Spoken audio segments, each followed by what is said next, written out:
O conteúdo dessa aula, ele fala de... a gente começa, de acordo com a hierarquia de Chomsky, ele tem várias classificações de linguagens. E a menor classe das linguagens que o Chomsky trata é as linguagens regulares. E o que é a característica das linguagens regulares? São aqueles conjuntos que você consegue representar de uma maneira bastante simples. Então, são conjuntos finitos ou infinitos, mas que você consegue representar por gramáticas regulares. E o que são gramáticas regulares? É uma quádrupla, é um modelo matemático que tem 4 componentes, e todos eles finitos. E mais do que isso, o conjunto de regras de produção, que é um conjunto finito, as regras são extremamente simples, do tipo, um não terminal leva num terminal, ou não terminal leva num terminal e não terminal. Só pode ser desse jeito. Para esse tipo de linguagem, que pode ser representado por gramática regular, é chamada de linguagem regular. Essa de acordo com a hierarquia de Chomsky. E, além disso, essa linguagem regular ela tem outros modelos que podem ser representados através de um autômato, através de uma gramática regular e através de uma expressão regular. Então, esse tipo de linguagem, que é da hierarquia de Chomsky, ele pode ser representado de diversas maneiras, mas todas são equivalentes. Ou você representa por autômato, por expressão, por gramática regular, é tudo a mesma coisa, não muda nada. E o que é essa representação por autômato? Essa representação por autômato é isso daqui. É um modelo que tem 5 componentes. Ele tem um conjunto finito de estados, ele tem um alfabeto da linguagem, uma função, que na verdade não é uma função, é um mapeamento, um estado inicial e um conjunto de estados finais. E esse mapeamento delta é um mapeamento que ele faz uma transição de um estado de um estado com símbolo de entrada, leva num outro estado. É representado por... O mapeamento é representado como se fosse, estando no estado e tendo um símbolo, ele vai para outro estado. Essa representação de autômato é um modelo matemático. É um modelo matemático que é finito. Esse modelo matemático finito, ele vai designar um conjunto. Que conjunto é esse que ele vai estar designando? E aí, ele tem uma representação da linguagem que um conjunto aceita.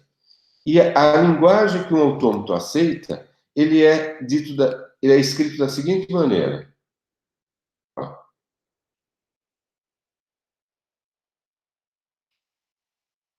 É um conjunto de cadeias W, tal que, se eu tiver num estado inicial Q0 e tiver um W como entrada, e fazendo sucessivas aplicações do mapeamento delta, eu chego num estado que ele pertence ao conjunto de estados finais. Então, notem vocês que eu tenho um modelo matemático que é finito. Então, ele tem os 5 componentes. E esses 5 componentes representa um conjunto, e esse conjunto pode ser finito ou infinito. Então, se eu tiver uma linguagem que ela é representada por algum autômato M, autômato finito M determinístico, então essa linguagem está ser regular. Então, essa é a descrição que o Chomsky dá para a linguagem regular. É toda linguagem que pode ser representada por um autômato finito. E esse autômato finito, ele diz o quê? Ele diz a forma de representação desse conjunto. E essa forma de representação desse conjunto que dá característica de que conjunto é esse. O que muda a partir daí? Esse autômato, ele pode ter diferentes representações. Ele pode ser chamado de não determinístico. Quando eu tenho, a partir de um estado, eu posso ter transições com uma mesma entrada que vai para estados diferentes. Ou ele pode ter transições vazias, que a partir de um estado, sem ter nenhum símbolo, ele consegue ir para um outro estado. Essas duas representações adicionais, que não é aquele autômato finito determinístico, não aumentam o poder de representação. Se eu tiver um autômato não determinístico ou com transições vazias, eu consigo um equivalente determinístico, equivalente a ele. Então, não aumenta o poder de representatividade eu ter isso. Então, e por que eu tenho? Porque, às vezes, fica mais fácil de representar uma determinada linguagem usando um autômato finito não determinístico ou usando um autômato finito com transições vazias. É essa a finalidade. E é essa a essência que a gente tem nessa segunda semana. E o que a gente pede para fazer, e aí é trabalho particular de cada um. Como que a gente, a partir de uma linguagem, eu construo um autômato finito? Qual o mecanismo? Como que eu faço para fazer isso? Para fazer isso, é como a gente faz para construir algoritmo.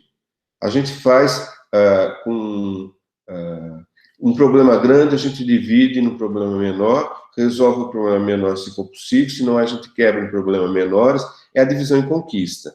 Então, não tem uma fórmula assim exata que eu vou fazer um autômato finito. Eu tenho alguns exemplos clássicos que a gente mostra e que a gente usa esses exemplos para mostrar como foram construídos. E a característica fundamental quando a gente escreve um autômato finito é que cada estado ele tem um determinado significado. E o autômato finito que dá uma representatividade melhor para a gente é aquele que tem... Eu vou mostrar um exemplo aqui para vocês. Esse autômato aqui, olha. Esse autômato que eu acho que se a gente não der um significado para cada estado, fica muito difícil saber o que ele está representando. Mas se a gente pensar que em Q0 eu estou representando todas as cadeias com número par de zeros e par de uns, e em Q1, estou aqui nesse estados, que é um par de zeros e par de uns, e chego aqui com o símbolo 1, ele deixa de ter, ele passa a ter um número par de zeros, mas o número de uns é ímpar. Se vier outro 1, ele volta para cá, de ímpar ele volta para par, número par de zeros e par de uns. Mas se vier um 0, ele vai para um estado que tem um número ímpar de zeros e par de uns. E se tiver outro 1, ímpar de zeros e ímpar de uns. Eu não tenho outra combinação entre par e ímpar. Eu posso ter par de zeros e par de uns, par de zeros e ímpar de uns, ímpar de zeros e par de uns, ímpar de zeros e ímpar de uns. São os 4 estados possíveis. E o que ele está representando, esse autômato? Uma linguagem que tem cadeias de zeros e uns, que ela tem qualquer número de símbolos, mas que, se eu contar o número de zeros e o número de uns, ela vai ter o número par de zeros e par de uns. Dá para entender o que eu estou falando? Alguém se manifesta, por favor, para saber se eu não estou falando sozinho. Dá sim, tá dando, professor. Então tá. Outro exemplo que é um exemplo também clássico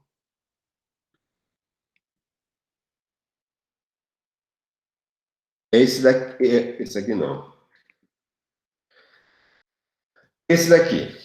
Esse exemplo é o que ilustra bem o que ele está querendo. Na verdade, eu estou querendo cadeias que contêm a subcadeia 001 que contém subcadeia 001. Então, pode ser qualquer número de zeros e uns, qualquer cadeia de zeros e uns, mas ela tem que ter o 001. Então, como a gente começa? O estado inicial, que é 0, é o estado que está esperando a subcadeia 001. Enquanto tiver 1, ele fica aqui. Chegou um 0, opa, eu estou num estado que eu comecei a primeira parte dessa subcadeia. Eu já reconheci o 0. Se chegar 1, morreu aquele 0. Vou ter que começar tudo de novo. Mas se eu tiver aqui e chegar outro 0, opa, a segunda parte da subcadeia eu já peguei, uma sequência de 0, 0. Se chegar mais zeros, eu fico aqui.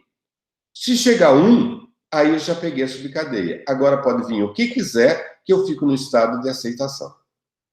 Então, essa sequência, que cada estado tem um significado, esse exemplo também ilustra bem esse tipo de comportamento. Vale observar também que a forma de representação de autômatos, a forma mais usual é por diagrama de estados, é desse jeito. Mas essa não é a única forma. Eu posso representar o mapeamento delta, escrevendo todo ele. Delta de Q0, 1, vai para Q, delta de Q com 1 vai para Q, delta de Q com 0 vai para Q0, delta de Q0 com 1 vai para Q, delta de Q0 com 0 vem para esse estado Q00, e assim sucessivamente. Ou eu posso escrever de uma forma tabular. A forma tabular é uma forma parecida com isso. Isso aqui é um autômato finito também. Ele tem dois estados, Q1 e Q2. O estado inicial é indicado por essa seta, e os estados finais é representado por esse asterístico. E o que ele tem? O mapeamento delta de Q1 com 0 vai para Q1. De Q1 com 1 vai para Q2. E assim sucessivamente. Então, uma outra forma de representação dos autômatos finitos. Bom, essa primeira parte da representação de autômato diz isso. E diz que se eu escrever um autômato, M1, e o Guilherme escreveu outro, M2, e os dois são autômatos distintos, mas eles representam a mesma linguagem, então eles são ditos serem equivalentes. E aí começa e se uma linguagem é aceita por se uma linguagem é uma linguagem regular, somente se existe um autômato finito que a descreve. Então, se eu tenho um autômato finito que descreve a linguagem, então ela é regular. Se ela é regular, então vai ter um autômato finito que a descreve. Aí vem o não determinismo, que no diagrama eu vou ter, a partir do estado Q1, eu posso ter 1 e fico aqui, e 1 que fica aqui. Então, o que diz esse autômato? Esse autômato é um autômato que tem uma sequência de zeros e uns, que ele tem como subcadeia 1, 0, 0, ou 1, 0, 1, ou 1, 1, 0, ou 1, 1, 1. Então, mas ele tem que ter esse 1 na terceira, como terceiro símbolo antes do final. E antes disso, pode vir qualquer coisa. Como que eu sei que o 1 é o antepenúltimo símbolo na terceira posição do final? Eu não sei. Por isso que esse autômato aqui, ele é não determinístico. Então, ele fica, se existe um caminho do estado inicial para o estado final que é de aceitação, então esse autômato vai reconhecer. Por exemplo, se eu tiver esse exemplo aqui, 000, 100, os primeiros 3 zeros têm que estar aqui. O próximo 1 não é esse daqui, é esse que eu vou reconhecer. 1, 0, 0, e chega no estado de aceitação. Então, quando eu tenho não determinismo, qual é a linguagem que ele aceita? É uma linguagem que existe um caminho entre o estado inicial e o estado final de aceitação. A representação do mapeamento delta, se eu estou no estado e tiver um símbolo, não é mais um estado, e sim um subconjunto dos estados, que é representado desse jeito. Então, o subconjunto de todos os estados é que eu vou ter a representação desse autômato. Então, um autômato qualquer, ele é representado da seguinte maneira quando eu tenho a representação por diagrama de forma tabular. Se eu estou no estado Q0 com 0, eu vou para o estado Q0 e Q1. É um conjunto isso daqui. Se eu estou no estado Q0 com 1, ele fica no estado Q0. Então, agora aqui, não é mais um único estado, é um conjunto de estados. E se eu tenho um autômato não determinístico, eu consigo um determinístico equivalente. Como que eu faço isso? Eu crio como se fosse o autômato determinístico, como se fosse todos os subconjuntos possíveis dos conjuntos de símbolos. Então, eu parto, por exemplo, se eu estou aqui em Q0, ele vai para o estado Q0 e Q1, então eu represento um novo estado, que é o estado Q0 e Q1, que é como se ele estivesse no autômato não determinístico em um dos estados. Como eu tenho um número de estados finito, a composição de todos os estados agrupados também é finito. Então, se eu tenho 3 estados, eu posso ter no máximo 8 estados determinísticos, que é a combinação desses 3 estados, e assim sucessivamente. Então, aqui tem um exemplo de passo a passo que eu estou fazendo. Então, de Q0 com 0, ele vai para Q0 e Q1 e Q0. E esse aqui passa a ser um novo estado. Q0 e Q1 passa a ser um novo estado, e esse novo estado, eu vejo a transição que ele vai. Ele está aqui ou está aqui com 0, para onde que ele vai, e aqui surge um novo estado, Q0 e Q2. E assim sucessivamente, até que atinge todas as combinações possíveis, e essas combinações possíveis, na verdade, vão dar 3 estados só, porque as outras combinações são combinações que nunca seria possível chegar. Então, é dessa maneira que, e aqui eu tenho um outro exemplo, passo a passo, que a gente faz essa transformação de autômato não determinístico para autômato determinístico. Aí vem o autômato com movimento vazio, que é uma outra extensão que é feito para simplificar a vida do projetista. Então, por exemplo, esse autômato aqui, ele pode ter, esse estado inicial aqui, ele pode ter transição vazia vir para Q3 ou B que vai para Q2. Mas se eu tenho transição vazia, de Q3 ele pode voltar em Q1 com A.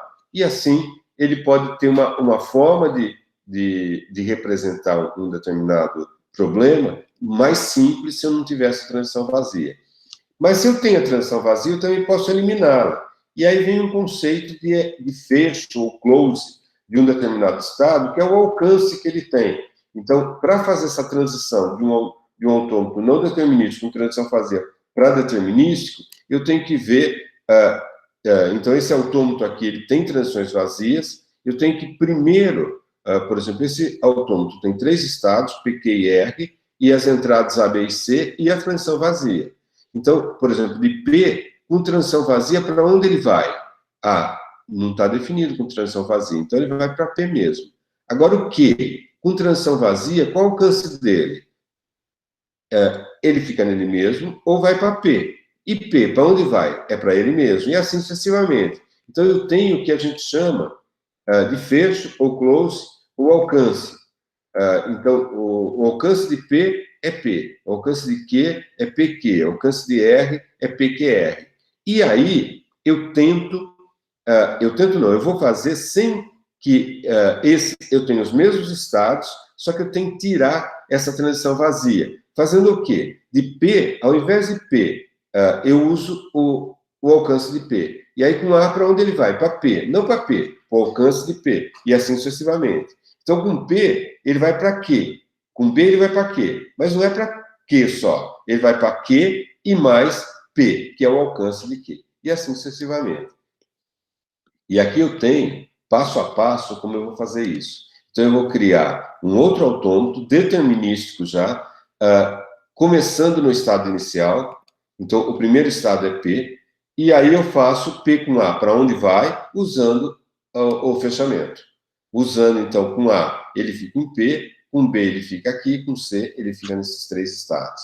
E aí eu uso esses 3 estados para fazer todas essas transições possíveis, e aí eu obtenho um autômato determinístico a partir do não determinístico.